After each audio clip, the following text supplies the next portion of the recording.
পৰম শ্ৰদ্ধাভাজন নাট্যপ্ৰেমী ৰাইজ 2027-28 বৰ্ষত ভ্ৰাম্যমানৰ খবৰ প্ৰথমটি খণ্ড মোৰ চেনেলত আপোনালোক সকলোকে স্বাগতম জনাইছোঁ।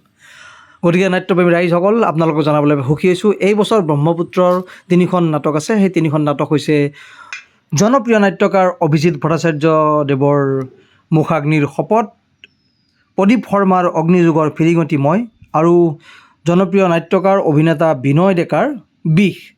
আৰু এই চেগতে ব্ৰহ্মপুত্ৰ মঞ্চত আপোনালোকে দেখিবলৈ পাব ভ্ৰাম্যমান জগতৰ কেইবাজনো স্বনামধন্য অভিনেতা। তাৰ মাজত অন্যতম হৈছে অঞ্জন জ্যোতি বেজ, জয়ন্ত শৰ্মা, হৰগোবিন্দ বৰ্মন, গৌতম ৰাজ, নয়ন, আৰু মই আছোঁ আপোনালোকৰ সকলোৰে মৰমৰ সাজু।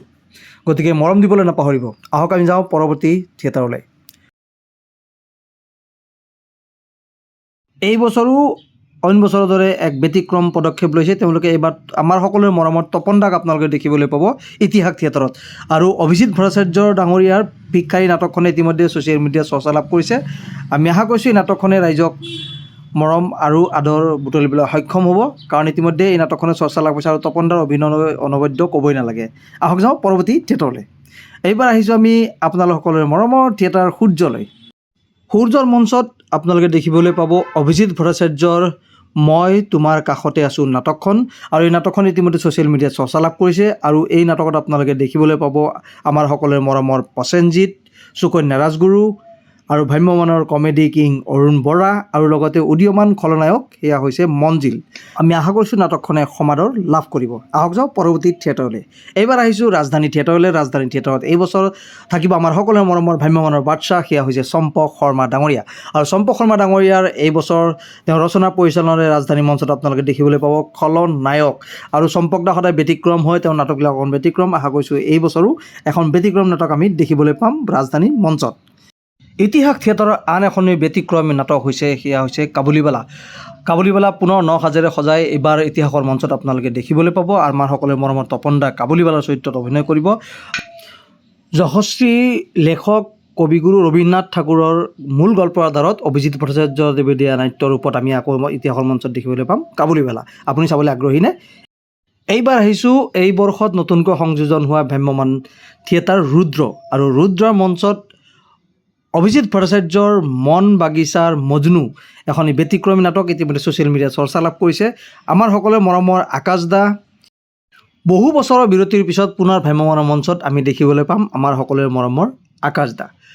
আৰু লগতে থাকিব সিদ্ধান্ত কলিতা, শৰ্মিষ্ঠা, আৰু নপুৰণি বিভিন্ন শিল্পী আছে।